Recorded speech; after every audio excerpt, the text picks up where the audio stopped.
everybody, and welcome to Conscious Embodiment, Astrology, and Dreams with Dr. Michael Lennox. We are coming at you on April 11th, second week in April. Good morning. Happy to be here.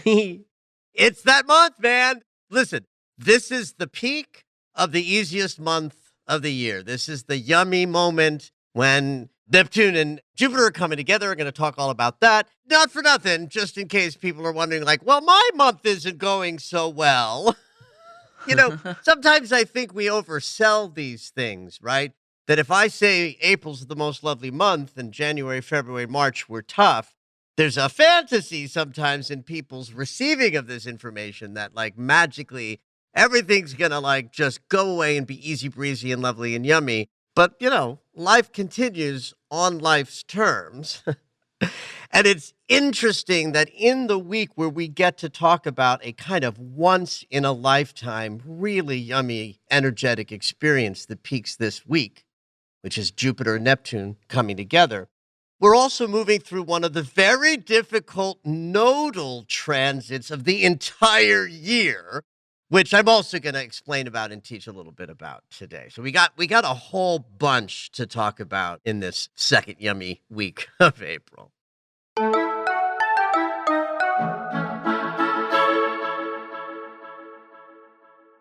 So I want to talk about Saturn squaring the nodes first. So in order to talk about anything that involves the nodes of the moon, it might be a good idea to just do a little teaching on the nodes for people who aren't, quite as caught up with their learnings about astrology. The nodes are a little bit complex to understand because they're not a planet. Everybody gets a planet. You look up in the sky and you can see some of them, right? And we all, got introduced to the planets probably in like third grade. And it's a full entity you can attribute something to, not a part of an entity. That's right. That's actually a good point. Like if I think of a planet reflecting something, or as sometimes people think impacting or influencing us, I get it because it's an object. I understand objects. What the nodes are is a calculation. Right. It's a mathematical expression of a trajectory of energy that is generated by the orbital path of the moon crossing over the orbital path of the Earth. So the best way to understand this is just to use your inner eye to follow what I'm describing. And if you're driving, don't do this. Don't close your eyes and imagine this if you're driving your car. So just imagine this with me if it's safe to do. Picture the solar system in front of you, and you can easily see in your mind's eye this circular energy of the moon orbiting the Earth. Round and round and round she goes, nice little path of energy that circles the Earth. Now picture that same principle, but now of the Earth circling the sun. It's another circle. It's really an elliptic. It's not a pure circle. But for the sake of this experiment, just picture these two circles of energy that actually cross each other. The moon's orbit crosses paths with the Earth's orbit because they're energetically connected. And there's this like sweet spot of energy where they cross paths that shoots out a vector of energy in the front of it and behind it.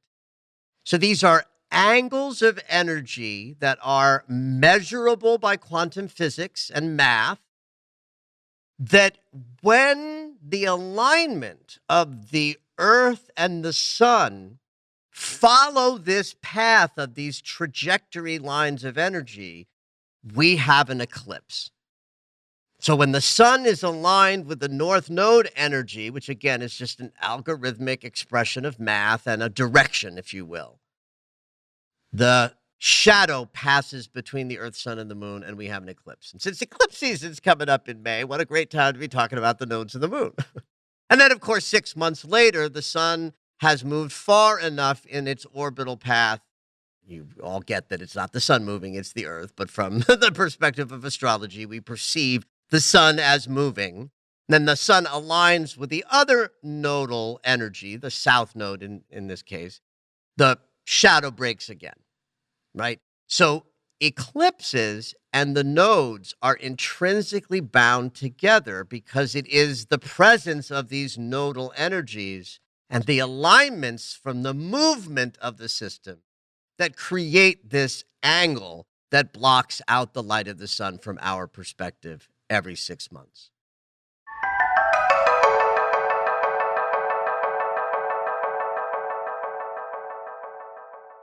Now, if you think about eclipses in the past as being thought of as great portents of future events, they were thought of as omens. They were certainly thought of as bad omens. In, early times, though, we didn't necessarily understand that eclipses were constant and happened every 6 months. And because we had a tiny separate world, right?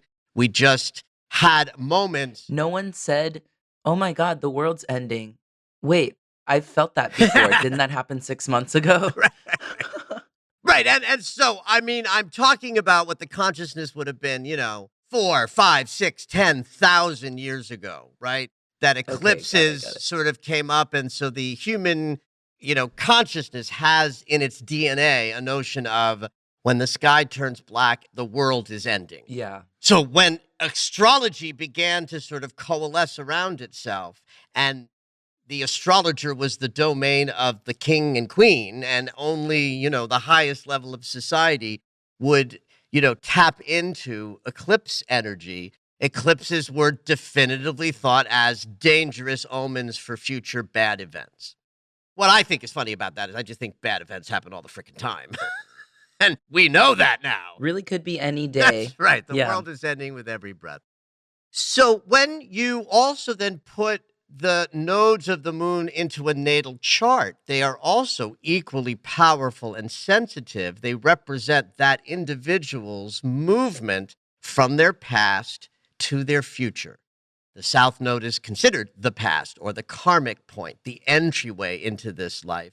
And the North Node in a natal chart is representative of the dharma and destiny and life person that chart is describing. So if you loosely put all of these ideas together, that the nodes of the moon are reflective of time passing and moving away from the past and towards the future, that eclipses are wildly collective, meaning everybody experiences that we have an eclipse at the same time and in the same way, you now have an idea that the nodes of the moon cosmically, that is where they are at any given moment, like here we are in 2022, and the North Node is moved into Taurus, the South Node is in Scorpio, and that's where they are right now. And of course, where the nodes are tell us what sign the eclipses are going to be in. Now, I know this is abstract, and some people are not going to get this. You're just going to be having little minor aneurysms as I keep throwing out this astro talk. But this is the simplest I can break it down for you. So if you did just have a little mini stroke in your mind trying to follow me, trust me on this, that where the nodes of the moon are at any given moment in a, say, calendar year, have the reflection of this is where the whole collective is moving. So the North Node would represent where the zeitgeist and the planet and world events and things that happen all around the globe that impact us all, like politics and wars and foreign nations and challenges, in Oscars and all the stuff. So that when the planets touch the nodes in a significant way, and I'm talking about the social and outer planets now, touch the nodes in a certain way, we are moving through moments when world events are a little dicier than in other times when the nodes are not as activated. So one of the things I talked about in my forecast for 2022 was the notion that there were no big planetary transits in the way that there were in 2020 and in 2021. So in those 2 years, the changes that were happening on the planet were utter and powerful and sort of insane because they were reflecting planets crashing into each other, making big geometry that we are reflecting. 2022 doesn't have that.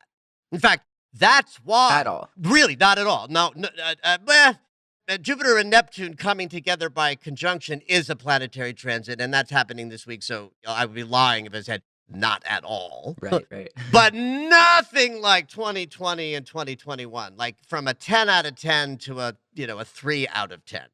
This is why January, February, and March was so profoundly powerful for everybody at an individual level, because the personal planets were going insane with double retrogrades and hanging out with Pluto. So everybody felt those interpersonal changes at a 10 out of 10 because there weren't the big planetary geometries to captivate all of us changing and transforming. So our individual transformations rose up as much more energetically powerful. But life is happening, kids, and the world is a little scary, and we are moving through an accelerated moment where the planet feels like it's just about to erupt into something sort of more chaotic and violent, specifically thinking about the war in Ukraine and Russia. And we have to grapple with that. We have to, as individuals, work with the world changing, going a little mad, and how do we relate to that? So Saturn is the planet that represents social experiences happening out there in the world that are difficult, restrictive, or teach us things, or come from a place of restriction rather than expansion. And squares are the geometry of conflict and obstacle. This month, this week, in fact, tomorrow, on April 12th, Saturn will square the nodes of the moon. It's only going to happen once this year. It's now. It impacts the whole first 6-7 months of 2022. This transit is what is happening when you turn on the news and you see what's happening in the world right now, and you have a squeeze in your heart that says, wow, this is crazy. How do we relate to the world at this time and in this way? And that's a difficult proposition. So it's interesting to me that in the same week that I can talk about one of the yummiest, most magical planetary gatherings we've ever seen, Jupiter and Neptune coming together in Pisces, we also are living in a world where the outside world has gone a little crazy.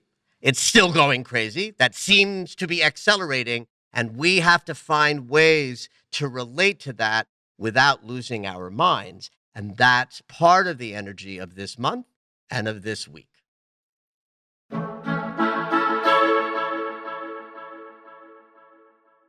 And now for the yummy. This is a beautiful week as well for the magical energy that all astrologers have been talking about, that April would bring, that would be part of this year, which is the coming together by conjunction of Jupiter in Pisces and Neptune in Pisces. Both of these planets reflect some of the loveliest aspects of being alive and human and in a body and in this extraordinary experience of life. Neptune is the planet we call the Great Spirit. So our spiritual connection is possible because the planet Neptune. And by virtue of Neptune being in his ruling sign of Pisces since 2011, we have been enjoying over the last decade or so, decade plus really, a deepening of spiritual connection, a capacity to really transform into tapping into a deeper sense of your own spirituality over the last 10, 15 years. And anything and everything that has happened in your individual life and or the world that is of a higher sort of connected consciousness is reflected by the planet through which we are aligned with the universe that invented us, is in his ruling sign of Pisces, that also is the sign that represents we are all one. We are all connected. In fact, one could argue that if we really knew that we were all one and that we were all connected, we would not treat each other so badly. I believe that. Yeah, absolutely. So the backdrop setup for the last 10 plus years and another couple ahead of us is that we have an ability to rise up in our spiritual understanding in a manner that no one has seen. This is a once in a lifetime thing for the generations that are alive right now, not just the old ones like me that are leaving in a few decades, but the young ones like you who are just starting the sort of cooking with gas portion of your lives. We all benefit spiritually because Neptune is in Pisces.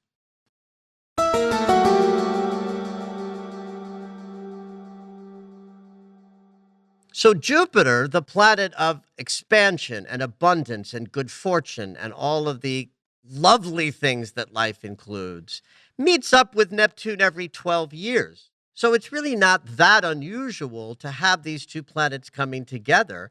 And if you're over 25, you've already lived through two of these, right? And we'll live through a whole bunch more if you're lucky enough to stick around for a while. But this one is different because they're both in this sign of Pisces. Not only is Pisces powerful because Neptune rules Pisces, but Jupiter used to rule Pisces before Neptune was discovered. So the planet through which we understand manifestation principles is also in a mansion where he's able to accelerate and amplify that process of manifestation. Because in order to create anything in the world of form, it has to start as an idea inside our imagination, inside our inner landscape, when it's just an idea and doesn't have any form.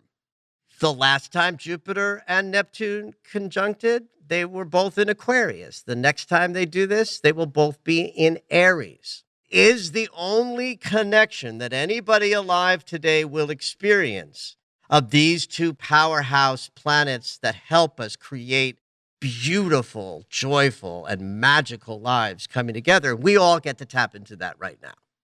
Now, here's where it gets a little bit like this isn't a movie version of life. So, watch out for your magical thinking because your problems are not going to go away, kids, just because Jupiter and Neptune are coming together. What it means is we are getting aligned with the idea that everything we need to have masterful lives starts from the inside of us, where we want to turn within and find the expansion and the possibility and the vision for creating the mental and emotional equivalents of what you want to create. And when you start there in a powerful way, you're much more effective in creating those magnificent ideas to actually exist in form outside of you. So this is a manifestation wave of energy of great proportions.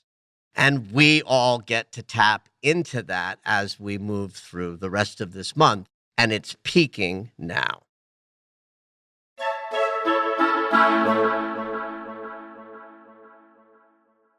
A tiny little addition to the Pisces mansion, not really tiny, it's actually kind of big, is Mars is going to move into Pisces this week, completely changing the dynamic of how we make decisions and approach our goals and ambitions. But also, it signals a moment with a planet that rules our embodiment and how we live in our bodies and move about our lives, driven by this same unity consciousness, forgiveness consciousness, and easy access to love that the Pisces mansion brings. Mars spends about 5.5 weeks in a sign. So from this Thursday through around May 24th, how we choose and decide is driven by a much more internal experience. Pisces lets us tap into what we feel at a very deep level. All water signs are feeling based, but in the third water sign, Pisces, it's the most evolved water, meaning it's water that includes our connection to inspiration and guidance that comes from our higher self. So if Mars is the action and choosing planet, And Pisces tells us we have to feel into what does our instinct tell us. Then that's how you need to make your decisions for the next 6 weeks or so once Mars moves into Pisces at the end of this week. And not for nothing, in May, Mars will connect with Neptune. And so there's something activating about having the planet of embodiment join this yummy little pool Piscean energy that's rising up so powerfully this week. We have a very interesting full moon in Libra this weekend. Saturday, late morning Pacific time, around 11 a.m. or so. We move through the full moon in Libra. And why this full moon is interesting to me is because of how the moon is geometrically going to be relating to Jupiter and Neptune coming together in Pisces. So let's just start with the generals of a full moon in Libra. This is the relationship full moon. I love that the full moon is about relationships right after 3 months or so of deep Venus work. Because I don't know anybody on the planet who isn't a little bit more open in their heart center as a result of successfully navigating what the first few months of the year bring.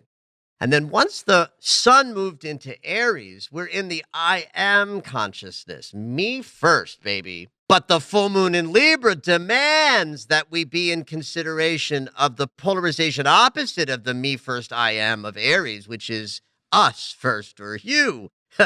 Libra consciousness. I relate. I see you in the mirror. This is the relationship trajectory of the zodiac, Aries, Libra. So in a very simple way, that all full moons are moments to practice gratitude and release. Certainly be in consideration this coming weekend about all the ways that your life offers you gorgeous, beautiful reflections of companionship, of intimacy, of a way in which your desires to share your life with others is already sort of in existence and giving you beautiful experience of what it's like to connect with others. We don't practice gratitude for what we've already created. We can't build on top of that. It's always important to practice gratitude in a full moon. Every full moon is an opportunity to release stuff. In fact, one of the geometrical reasons for that is 2 days before and 2 days after every full moon, the sun and the moon create the great eliminator angle, the 150-degree angle that says, I let shit go. I change my path. I drop that which no longer serves. And what we want to be focused on in the Libra full moon is anything that inhibits a more loving response to others and a willingness to attract and receive relationships that just knock your socks off.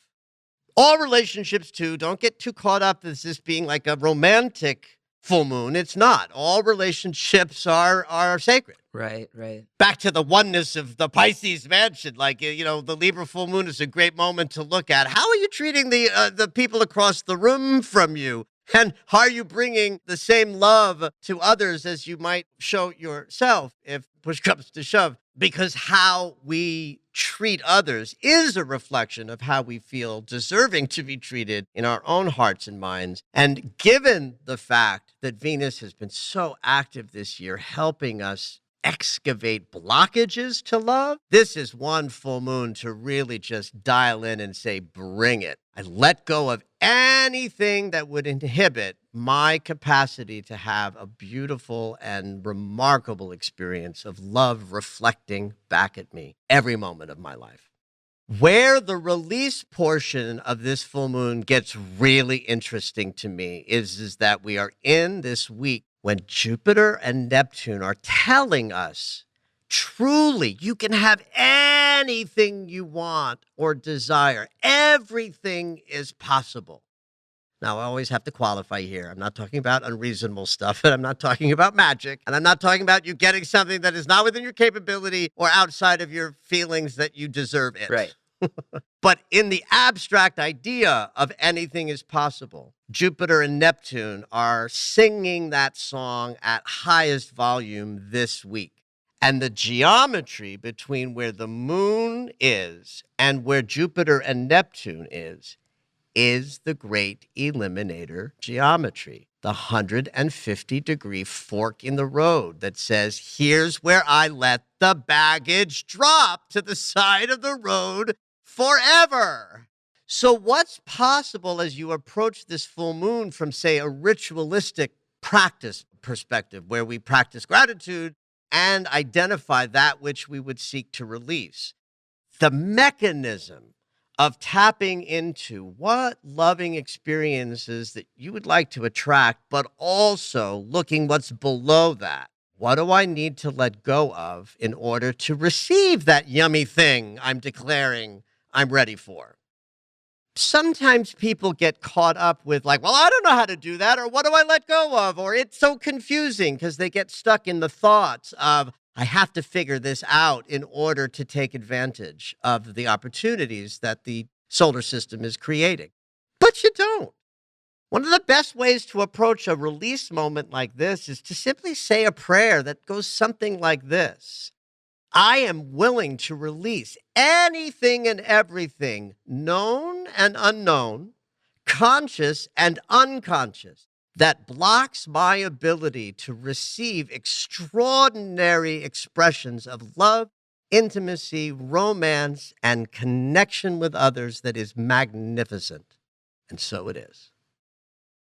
That's always my little go-to. When you don't know, just say, I don't know, but I'm still ready to release Right. it. Just set the stage. That's right. The unconscious will take care of the rest. Exactly. Right? The part of you that's thinking these thoughts and doing the releasing rituals is the tiny part of us. And as long as we give our unconscious just enough sort of conscious awareness direction, then we're cooking with gas.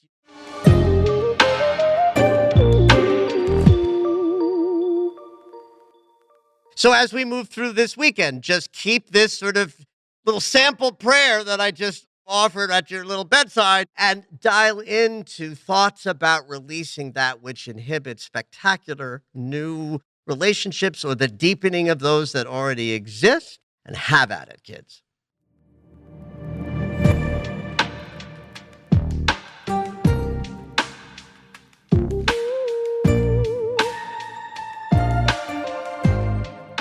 All right, it's dream segment time. Every week, Dr. Michael will interpret dreams that are sent in via email or take a live caller. If you would like your dream interpreted on the podcast, you can go ahead and email us at dreams@michaellennox.com. Hopefully your dream will make it onto the show.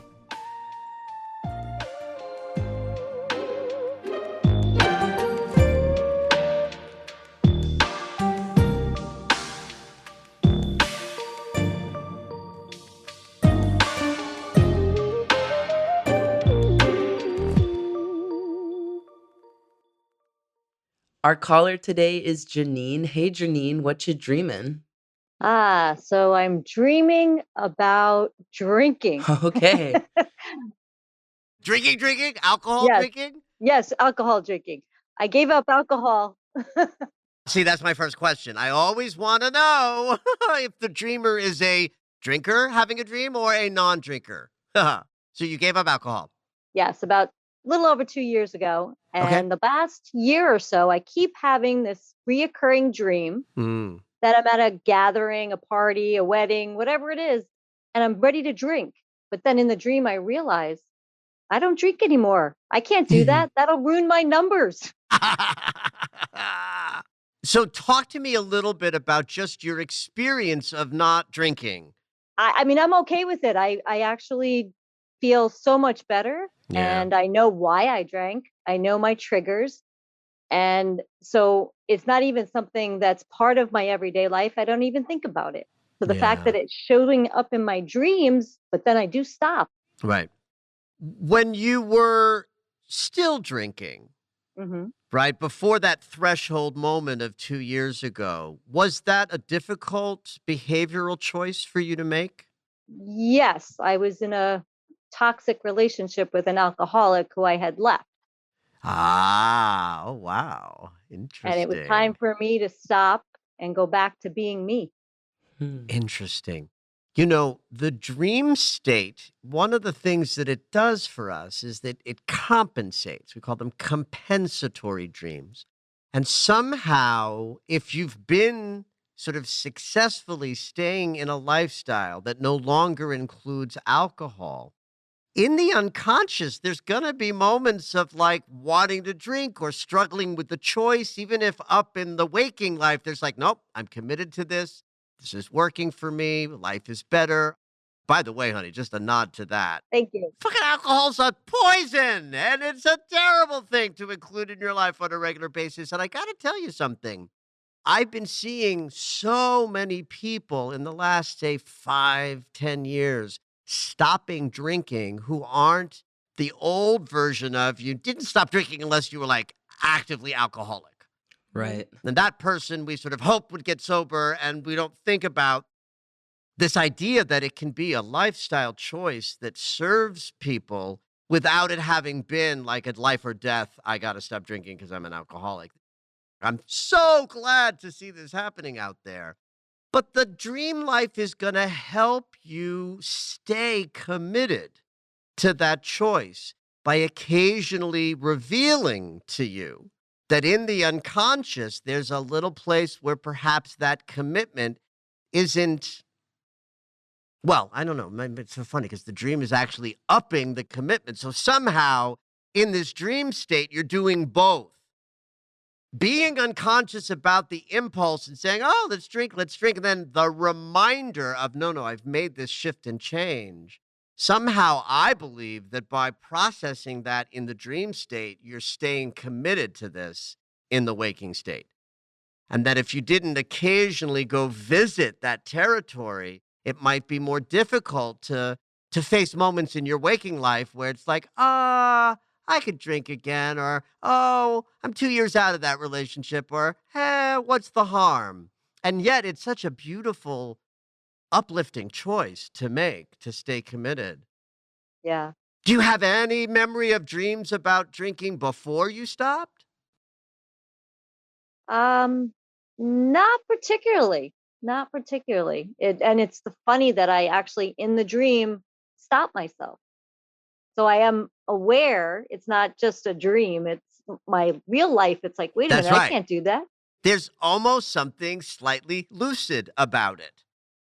Because where's that idea coming from? It must be coming from yet an even deeper place in the unconscious, right? So if the dream is Mhm. in unconscious territory and you're like, oh, la-di-da, here's my glass. Let's take a sip. It's like, wait, I don't do this anymore. That's coming from an even deeper place.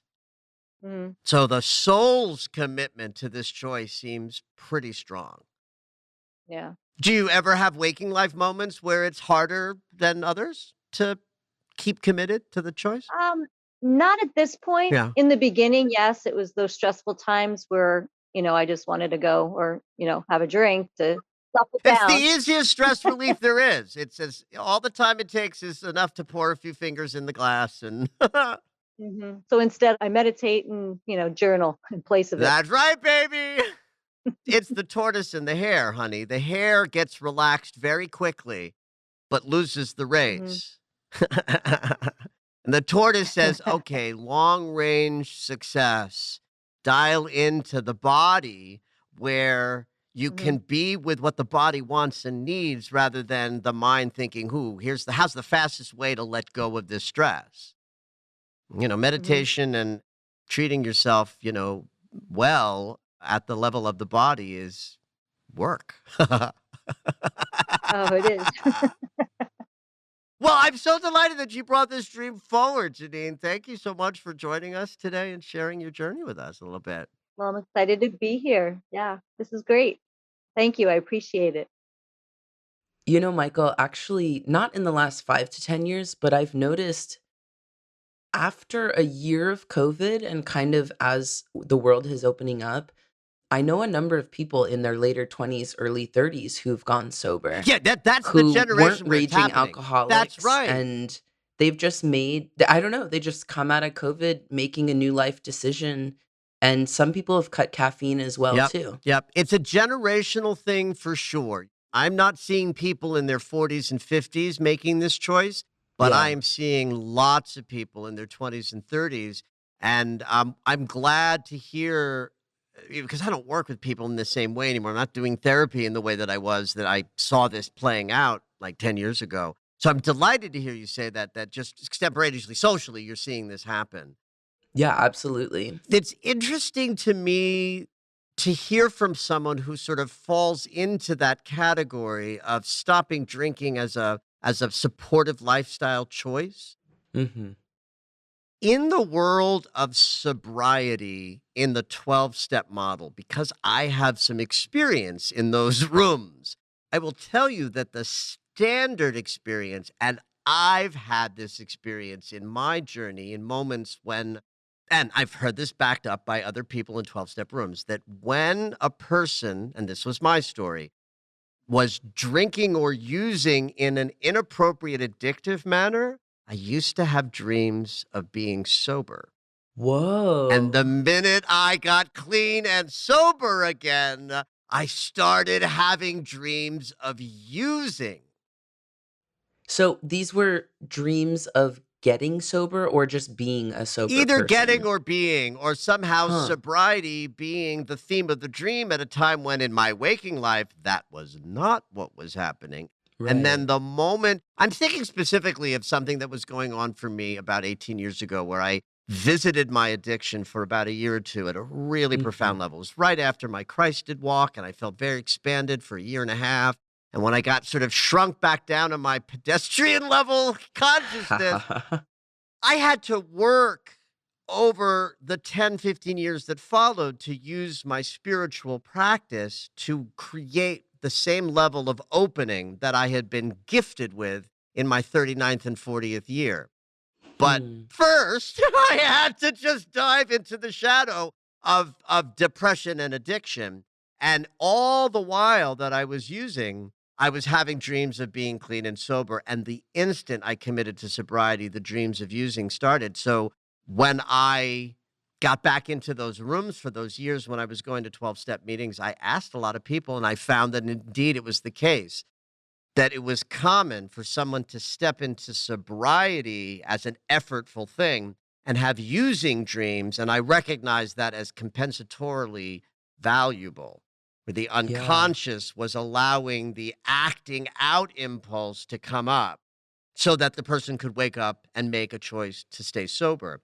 I think in Janine's case, because she's not at that life or death addict level, if you don't stop this, you're going to die. Right. The dream life is still doing the same thing. It's compensating. It's helping her remember a commitment she's made to herself so she can wake up the next morning and live this better life because she's behaviorally lifting up her experience.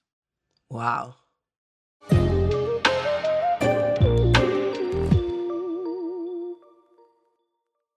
Did you know that Michael has a daily astro alert?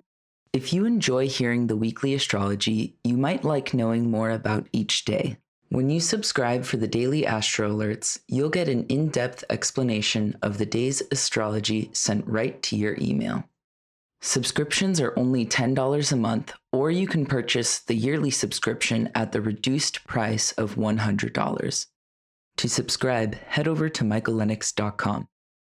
Thank you for listening to Conscious Embodiment, Astrology and Dreams with Dr. Michael Lennox. You can find us on Apple Music, the iHeartRadio app, and anywhere you find your favorite shows. Head on over to michaellennox.com for information on astrology readings, the Daily Astro Alert subscription, upcoming classes, and to join the mailing list.